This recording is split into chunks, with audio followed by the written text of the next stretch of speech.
नमस्कार, मैं अजय कुमार। आप देख रहे हैं बोल हिंदुस्तान। फिलहाल मैं सीकर में मौजूद हूँ। कहा जाता है कि पाप का घड़ा जब भर जाता है तो कानून की लाठी उस पर चलती है। आज ऐसा ही कुछ हुआ है सीकर के एक तथाकथित पत्रकार के साथ। कई दिनों से, लगभग 2 साल से, एक सांसद, नागौर के सांसद हनुमान बेनीवाल को लेकर विवादित पोस्ट करते थे।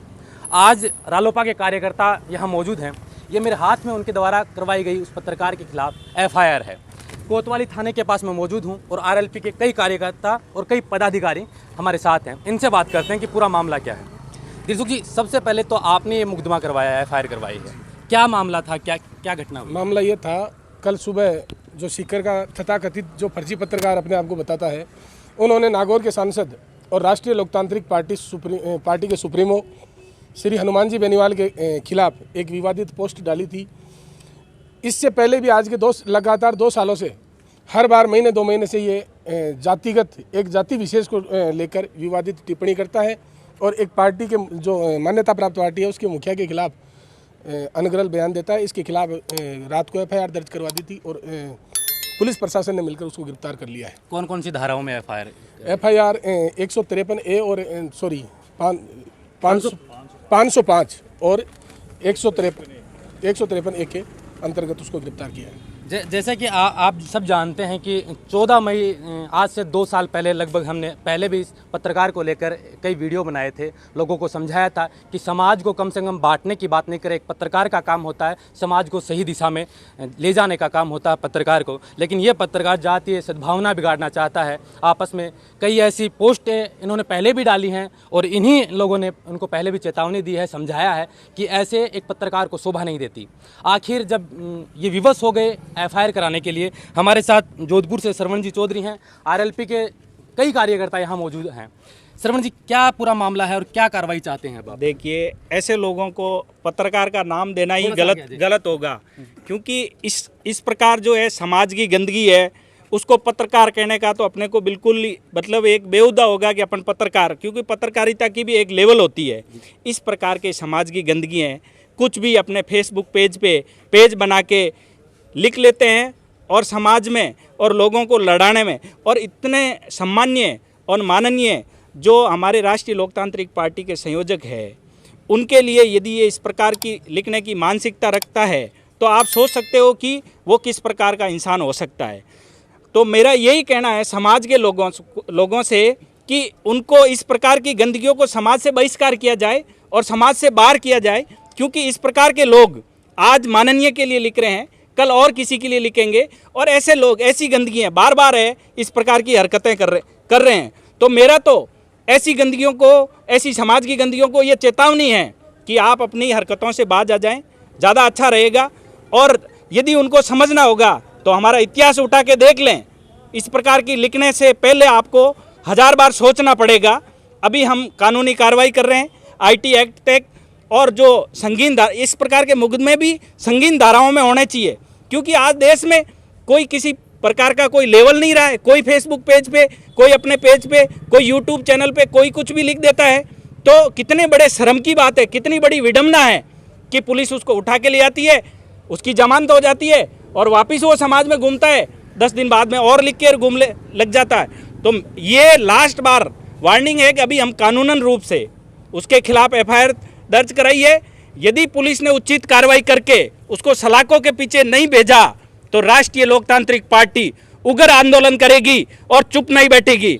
मेरी ये चेतावनी है कि वो ये नहीं समझे कि राष्ट्रीय लोकतांत्रिक पार्टी मर्यादित और संयम में है, तो वो इस प्रकार की अमर्यादित भाषा चैनलों पे और यूट्यूब चैनलों पे लिख के और वो इतिश्री कर देंगे, ऐसा होगा नहीं। मेरे साथ में राष्ट्रीय लोकतांत्रिक पार्टी के MLA के उम्मीदवार के रूप में चुनाव लड़े भाई छुट्टन जी हैं, दिलसुख जी हैं, विकास जी है, मेरे यूथ है, सारे लोग आज हैं। और हमने सबको ये समझाया है कि हमें सिर्फ कानूनन रूप से कार्रवाई है वो करवानी है। किसी भी प्रकार का कोई भी उग्र आंदोलन प्रदर्शन हम चाहते तो लाखों की तादाद में यहाँ भीड़, आपको पता है कि हनुमान बेनीवाल जी कौन शख्स है? वही हनुमान बेनीवाल जी हैं जिनके पीछे 5-5 लाख की रैलियां, यही सीकर की धरा है। आपने देखा होगा उनका इतिहास।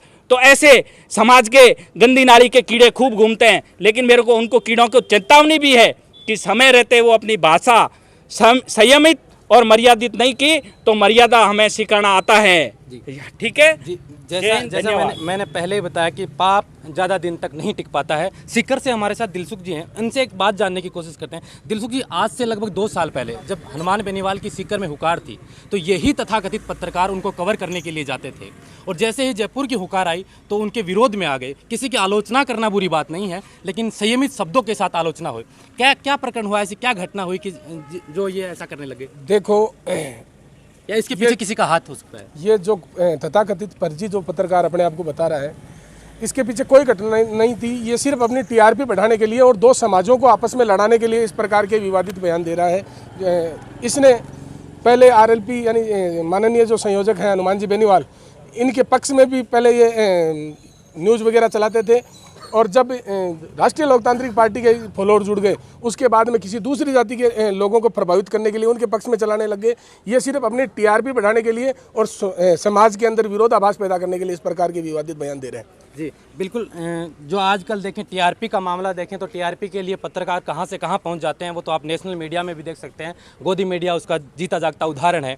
लेकिन एक पत्रकार का काम किसी के पक्ष और विपक्ष में खबर दिखाना नहीं होता। एक पत्रकार का काम होता है निष्पक्ष तरीके से हर खबर को जनता तक पहुँचाने का। लेकिन ये आज से 2 साल पहले उन्हीं हनुमान बेनीवाल के गुणगान गाया करते थे जो आज उनके लिए इतनी अभद्र भाषा में टिप्पणी कर रहे हैं। छुटन जी हमारे साथ हैं, इनसे जानने की कोशिश करते हैं। छुटन जी, आपके एरिया का मामला है, सीकर का मामला है, ऐसे पत्रकारों को आप क्या कहना चाहेंगे कि जो समाज में 2 जातियों में भेदभाव कर रहे हैं, कटाक्ष पैदा कर रहे हैं, 2 साल से लगातार ऐसी पोस्टें कर रहे हैं जिससे आपके कार्यकर्ता भी उग्र हो सकते हैं, कोई बड़ी हानि भी हो सकती है, कोई मामला भी बन सकता है, तो क्या कहना चाहेंगे इनको लेकर?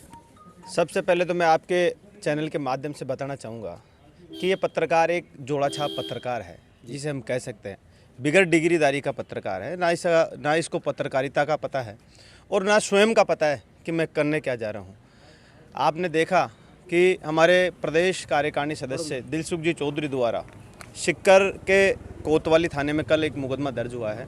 वो अशोभनीय भाषा का इसने इस्तेमाल किया है परम आदरणीय सुप्रीमो हनुमान जी बेनीवाल के खिलाफ। तो उसी को लेकर हमारे जो आरएलपी के प्रदेश कार्यकारिणी सदस्य दिलसुख जी चौधरी हैं, उनके द्वारा 2 धाराओं में मुकदमा दर्ज किया है, 505 और 153A। इन धाराओं के अंतर्गत हमने मुकदमा दर्ज करवाया है। और आरएलपी के आज समस्त पदाधिकारी, चाहे सीकर जिले के हों चाहे आसपास के निवासी हों, हम सब लोग आकर यहाँ विरोध प्रदर्शन, आज एक सांकेतिक विरोध प्रदर्शन हमने किया है। या तो ये पत्रकार विगत 2 वर्षों से आरएलपी सुप्रीमो हनुमान बेनीवाल के खिलाफ अशोभनीय भाषा का प्रयोग करते हुए बार बार एक फर्जी चैनल चलाकर ये बार बार उन आपस में समाजों को लड़ाने का ये काम कर रहा है। लेकिन हम ऐसा होने नहीं देंगे, क्योंकि हनुमान जी बेनीवाल 36 बिरादरी के नेता हैं और 36 बिरादरी के लोगों को साथ में लेकर सदैव वो चलते हैं। तो हम इस पत्रकार को, इस जोड़ा छाप पत्रकार से इतना ही आज हम एक सांकेतिक ये मैसेज देने आए हैं, या तो ये समय रहते सुधर जाए, नहीं हनुमान जी बेनीवाल की फौज बहुत बड़ी है, उसको दूसरी भाषा में हम समझा देंगे। तो दूसरी भाषा कौन सी होती है? दूसरी भाषा का मतलब है जिस प्रकार से ये अशोभनीय भाषा का ये प्रयोग कर रहा है, उसी भाषा में हम इसको समझाएंगे। दूसरी भाषा का ये मतलब नहीं हम इसको कोई जान से मारेंगे या घर से उठाएंगे, वो काम हमारा नहीं है। अगर वो काम होता हनुमान जी बेनीवाल की, अगर राजस्थान में तीनों पार्टियां जो हैं, उन पार्टियों में सबसे मजबूत और सबसे यंगेस्टर जो कार्यकर्ता है वो आरएलपी के कार्यकर्ता है। तो आरएलपी के कार्यकर्ता तो एक संयम रखते हुए बात करते हैं और एक मर्यादित होकर भाषा का प्रयोग करके मर्यादित भाषा में बात करते हैं। कभी आरएलपी का कार्यकर्ता अशोभनीय भाषा का प्रयोग नहीं करेगा। लेकिन ऐसे जोड़ा छाप पत्रकार अगर बार बार हमारे आरएलपी के सुप्रीमो हनुमान बेनीवाल जी के ऊपर आरोप लगाएंगे और बार बार ऐसी अशोभनीय भाषा का और टिप्पणी पे वो ट्विटर पे डालेंगे, फेसबुक पे डालेंगे, तो आरएलपी का कार्यकर्ता ये सहन नहीं करेगा। और अगर सहन नहीं करेगा तो उसका हम मुंह तोड़ के जवाब देंगे। वो भी एक अशोभनीय भाषा का हम प्रयोग करते हुए उसमें जाएंगे। लेकिन ऐसा नहीं कि हम उसको मारेंगे या तोड़ेंगे, ऐसा कोई हमारी योजना नहीं है, ना हमारे से कोई विचार है। जो आरएलपी के कार्यकर्ताओं ने एफआईआर करवाई है, आपने करवाई है, क्या पुलिस ने क्या कार्रवाई की है? पुलिस ने कार्रवाई की है और मैं पुलिस पे विश्वास भी, ऐसी कोई बात नहीं जी। पुलिस ने जैसे ही हमारे कार्यकर्ता दिलसुख जी ने एफआईआर दर्ज करवाई, तो एफआईआर के बाद में तुरंत पुलिस ने कार्रवाई करते हुए उनको लेके आई है, चाहे वो कहीं से भगा हो या कहीं छुपा हो, लेकिन हमें पुलिस पे विश्वास है। इससे पहले उनका ये जैसे पुलिस ने गिरफ्तार किया तो उनसे पहले एक सोशल मीडिया पे उन्हीं के पेज पे वीडियो आया है कि उनके ऊपर फर्जी मुकदमा करवाया गया है 153A की धारा में लगवा कर फर्जी मुकदमा करवाया और उनको थाना उद्योग नगर लगता है, उनको कोतवाली बुलाया गया है। और एक उनके ही कानूनी सलाहकार कह सकते हैं, अभी गोवर्धन सिंह राठौड़ आए थे, उन्होंने कहा कि गहलोत के पीए के कहने पर यह काम हुआ है। तो क्या गहलोत के पीए के कहने पर यह FIR हुई है या फिर हनुमान बेनीवाल के कार्यकर्ताओं ने करवाई है? देखो, ना तो कोई गहलोत के पीए ने फ़ोन किया है और हमारे RLP के सुप्रीमो बेनीवाल जी तो इतने पावरफुल नेता हैं कि उनके तो कार्यकर्ता बहुत सजग हैं। हमारे दिलसुख जी बहुत बड़े हैं, ऐसे मान लो कि सीकर जिले के नेता हैं, तो हमने सीकर जिला पूरा है, कोतवाली शहर है, तो हमने यहाँ मुकदमा दर्ज करवा दिया। विद्युत नगर में नहीं कराया तो यहाँ करवा दिया। वो तो शहर का थाना कहीं भी करा सकते हैं हम, कोने कोने में। 2 जगह कोतवाली होगी, 1 जगह मुख्य थाना है, हमें उस कोतवाली में नहीं करा के इस कोतवाली में करा दिया। तो मुकदमा तो हमें करवाना था ना, ऐसा कोई मामला है। हमारे दिलसुख जी खुद आए और इन्होंने इंचार्ज से बात की, भाई ये मामला है और हम भाई इसके खिलाफ मुकदमा दर्ज कराना चाह रहे हैं। तो इन्होंने निसंकोच, पुलिस वालों ने, जो भी यहाँ के इंचार्ज साहब हैं, उन्होंने कहा भाई ये लाइब्रेटी में ये मुकदमा बनता है, हम मुकदमा कर रहे हैं, और उनको उठा के ले आए। अब रही बात उनके डालने की बात कि उन्होंने एक वीडियो डाला है, तो वो तो पहले भी ऐसे ही डालता है, आगे भी ऐसे डालेगा। तो हम इसको समझाने के लिए ये काम कर रहे हैं। ऐसा हमारा कोई उद्देश्य नहीं है कि ये मर्यादित होकर भाषा का प्रयोग करें। एक जो RLP के ये हैं, हमारे संयोजक हैं, राजस्थान की तीसरी बड़ी ताकत उन्होंने दी है, और मेंबर ऑफ पार्लियामेंट देश की सबसे बड़ी महापंचायत में वो बैठे हैं। जब भी बैठे हैं, जब भी अगर मुद्दे की कोई बात आई है, तो 36 बिरादरी के लोगों के मुद्दे के और हित के लिए सदैव उन्होंने वहाँ अपनी आवाज़ और बुलंद की है। और मुद्दे उन्होंने एक तथ्यात्मक, एक रचनात्मक, आगे की रणनीति सब लोगों के लिए, सबके हित में हो, ऐसा काम भी हनुमान जी बेनीवाल करते आ रहे हैं। कभी उन्होंने जाति विशेष का कभी कोई ऐसी कोई बात ही नहीं की। इसलिए ये व्यक्ति आपस में सभी जातियों को, मैं तो ऐसा नहीं कह रहा भाई 2 जातियों को लड़ाना चाह रहा है, ये तो जातियों को भ्रमित करके पूरे राजस्थान में एक अराजकतावाद का माहौल पैदा करना चाह रहा है। तो ये जोड़ा छाप पत्रकार है, ना इसके पास कोई डिग्री है, ना और कोई चीज़ है, ना इसको कोई समझदारी है। और रही बात वो गोवर्धन सिंह जी जो आए थे कि ऐसा हुआ, सब ये तो अपनी पॉपुलैरिटी के लिए कर रहे हैं। ऐसा इनका कोई ना तो ट्रेंड है और ना कोई इनका स्टैंड है। रही बात देवाराम जी की बात, तो देवाराम जी हमारे तो कोई लिंक ही नहीं है, ना हम उनको कोई फ़ोन करेंगे, ना हमारे कहने से देवाराम फ़ोन करेगा। आपको पता है कि देवाराम क्या चीज़ है, हम उसको क्यों फ़ोन करेंगे। हमारे हनुमान बेनीवाल जो हमारे सुप्रीमो RLP के हनुमान जी है, वो तो खुद एक ताकतवर नेता है। हमें किसी की आवश्यकता नहीं पड़ती देवाराम को कि हम फ़ोन करवाएं, हम तो खुद ही एक देवाराम बन के काम कर रहे हैं। जी सरवण जी, जिस नेता के पीछे लाखों लोग इकट्ठे हों और यूथ उसके साथ हो, और जो राजस्थान की तीसरी पार्टी के सुप्रीमो हो हनुमान बेनीवाल, उसके लिए कोई ऐसी विवादित पोस्ट लगातार लगभग 2 साल से करता आ रहा हो, और फिर आज आपने जो कानूनी कार्रवाई की है, पुलिस थाने में जो FIR की है, उसके लिए पुलिस ने उन्हें बुलाया भी है आगे की जांच पड़ताल के लिए, तो क्या लगता है कि अब कोई समझौता आगे होगा या फिर कानूनी प्रक्रिया के तहत जो भी कार्रवाई होगी वो करेंगे? देखिए, ऐसे लोगों का कोई समझौते के कोई सवाल नहीं है। ऐसे लोग जो समाज में है, कानून से समझेंगे।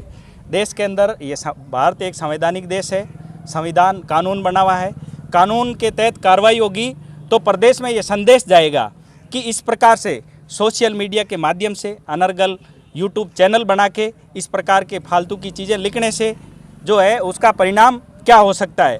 तो हम ये मैसेज देना चाहते हैं कि इस प्रकार से जो इस प्रकार की जो समाज की गंदगी हैं, कल को आज हमारे लिए लिखा है, कल को और किसी के लिए लिखेंगे।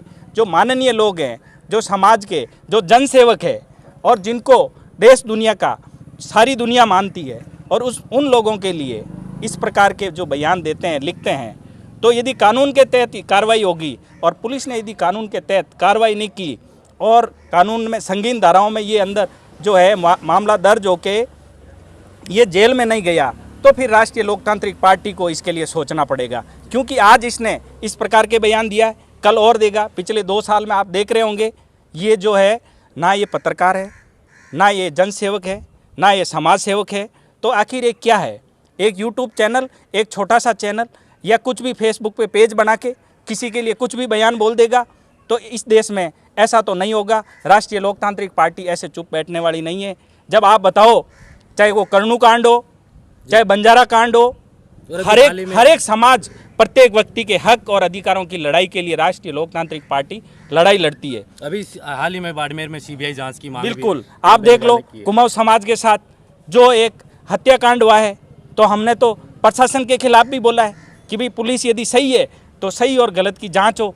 तो इसमें भी मेरा ये कहना है, यदि ये सीकर टाइम इसने नहीं किया है तो कोई बात नहीं, जिसने किया वो भुगतेगा, इसने किया है तो भी इसको कड़ी कड़ी सजा मिले। एक आखिरी सवाल मेरा है श्रवण जी, क्या लगता है कि ऐसी पोस्ट करना किसी के पीछे कोई भारी दबाव या भारी साथ हो सकता है? क्या लगता है कि इसके पीछे किसी का हाथ है जो ये सारे उस सांसद के खिलाफ करवा रहे हैं? देखिए, आपने देखा होगा थोड़ी देर पहले कुछ ठेकेदार बने हुए जो इस आदमी के, वो ठेकेदार यहाँ थानों के पास में घूम के ये बोल रहे हैं कि इससे बात करके समझाएंगे। क्या ये 5 साल का बच्चा है जो हम इसको समझाएंगे? जब एक 40 साल की उम्र का आदमी इस प्रकार के बयान देता है और इतनी हिम्मत करता है एक एमपी के खिलाफ इस टाइप की अमर्यादित भाषा लिखने की, तो कोई न कोई ज़रूर इसके पीछे हैं। यदि कोई पीछे हैं तो सामने आ जाएंगे। और मेरा तो आपके माध्यम से यही कहना है कि उनमें हिम्मत है तो सामने आके दिखाएं। हिम्मत है तो सामने आके दिखाएं। राष्ट्रीय लोकतांत्रिक पार्टी की ये खुली चेतावनी है उन लोगों के लिए कि हिम्मत है तो रोडों पे। हमने तो किसानों के स्वाभिमान के लिए रोड से लेके लोकसभा तक संघर्ष किया है। हमारे राष्ट्रीय लोकतांत्रिक पार्टी के संयोजक श्रीमान हनुमान जी बेनीवाल साहब ने जो है किसान स्वाभिमान के लिए लोकसभा का पद त्याग करने के लिए भी तैयार थे। तो आप सोचो, उस आदमी के लिए अमर्यादित भाषा यदि करता है तो सारे समाजों को ये एक तरह की गाली है जी, जो सब समाजों के हक और अधिकार की लड़ाई लड़ते हैं। जी बिल्कुल। हमारे साथ विकास जी हैं, इनसे जानते हैं, सीकर के ही हैं। विकास जी, लगभग 2 साल से आप देख रहे हैं लगातार, आपने इनसे बातचीत भी की होगी, समझाने की कोशिश भी की होगी। क्या नतीजा निकला? आज एफआईआर पे आ गई, मुकदमा हो गया, कार्रवाई होगी, क्या नतीजा निकलेगा? देखो अजय जी, हमने थोड़ी सी आवाज़ यशवंत जी को पहले भी समझाया था जी। कि आप जो ये यूट्यूब चैनल लेके घूम रहे हो, ये क्या है, ये आप इसको पत्रकार नहीं कह सकते, ये दलाल है। इन्होंने पहले भी एक सीकर के प्रतिष्ठित हॉस्पिटल में जाके चंदा मांगने की या फिर इनको ब्लैकमेल करने की कोशिश करी, वहाँ इनके साथ एफआईआर हुई। फिर सीकर का डिजिटल मीडिया और प्रिंट मीडिया ने भी इनके खिलाफ एफआईआर दर्ज करवाई थी। ये थाने में भी रहे उसी थे। दौरान हम बोल हिंदुस्तान ने भी बॉयकॉट सीकर का एक मुहिम चलाई थी और काफ़ी लोगों ने सहयोग किया था, क्योंकि 2 समाज को बिगाड़ने का काम एक पत्रकार कभी नहीं कर सकता है हमारी। तो ये पत्रकार तो हो ही नहीं सकते आप अजय जी, आप भी समझते हो। तो सीकर की प्रिंट मीडिया और इलेक्ट्रॉनिक मीडिया ने इनके खिलाफ एफआईआर दर्ज करवाई थी। तो ये रही बात। दूसरा, आपने मेरे साथी छुट्टन जी यादव से आपने सवाल किया कि क्या नाम है, देवाराम जी सैनी के कहने से एफआईआर। सर, मैं दिलसुख जी, सांवर जी, हम रात को 11 बजे आए, हमें थोड़ा सा अमर्यादित वो भाषा लगी। उसको देख के कन्हैया लाल जी थे कोतवाल साहब, उन्होंने बहुत बड़े से सम्मान के साथ एफआईआर दर्ज की। हमने हमारी धाराओं में एफआईआर दर्ज करा दी। ये सवाल ही नहीं उठता। ये तो जो वकील साहब हैं वो खुद की टीआरपी बढ़ाने के लिए ये ऐसे सब फेसबुक पे लिख रहे हैं। ये तो खुद अपनी टीआरपी बढ़ाने के लिए वकील साहब अभी यहाँ पे आए थे, क्या बात हुई थी उनसे? नहीं, वकील साहब से हमारी कोई बात नहीं हुई। वकील साहब अपना पक्ष लेके आए, अपने चले गए वापस मिलके। हमारी कोई वकील साहब से बात नहीं हुई। अब क्या लगता है कि 2 साल का जो इंतजार आरएलपी कर रही थी, समझाने की कोशिश कर रही थी, सारी बातें कर ली, लेकिन आखिर में कानूनी कार्रवाई का सहारा लेना पड़ा। अब आखिरी उम्मीद क्या लगती है? तो हमारी उम्मीद प्रशासन के साथ है और पुलिस ने हमने एफआईआर दर्ज करा दी। अब प्रशासन अपना काम करेगा और ये हम चाहते हैं कि इसको कड़ी से कड़ी सजा मिले। जी, ये आरएलपी के तमाम पदाधिकारी थे। एक साथी और है हमारे साथ, यहाँ पे ये ओम जी ढाका, ये आप यहाँ जे 2 साल से जो पत्रकार 2 समाजों को लड़ाने की बात करें, लाखों लोग जिसके साथ हैं, उस सांसद के बारे में ऐसी अनर्गल टिप्पणी करें, फेसबुक पे पोस्ट लिखें लगातार, और आप लगातार उनको समझाने की कोशिश करें कि आलोचना बखूबी आप कीजिए, जितनी आलोचना कर सकते हैं किसी भी नेता की, और आलोचना करनी भी चाहिए, हम भी मानते हैं, लेकिन किसी के लिए अभद्र भाषा का प्रयोग करना कहाँ तक उचित है? बिल्कुल भी उचित नहीं है। और ये जो अभी इनके जो हिमायती बन के आए थे गोवर्धन सिंह जी, ये तो यहाँ बाहर ये बात कर रहे थे कि बैठ के बात करते हैं, समाज का मामला है, आपके समाज का मामला है। मुझे तो मामला कुछ और ही लग रहा है। जब कुछ भी गलत होता है तो समाज कैसे बीच में आ जाता है? जब जाट समाज का मामला हो तो उसकी पैरवी करने के लिए रावणा राजपूत के 2-3 पदाधिकारी यहाँ पे, वकील वगैरह, ये सब उसकी पैरवी करने के लिए आ रहे हैं। तो मुझे तो ये लग रहा है कि ये मामला कुछ और है। और दूसरी चीज़ मैं आपको बताऊं, जैसे मैं अंदर था अभी, तो उससे जब पूछताछ चल रही थी तो उसने कहा है कि मैं, जिसने मेरे खिलाफ एफआईआर कराई है उसको मैं जान से मारूंगा यहाँ से छूटते ही। अच्छा, वहाँ अंदर उसने कहा है कि मैं उसको जान से मारूंगा, यहाँ से मुझे छोड़ते ही मैं, जिसने मेरे खिलाफ एफआईआर कराई है ना, उनको मैं जान से मारूंगा।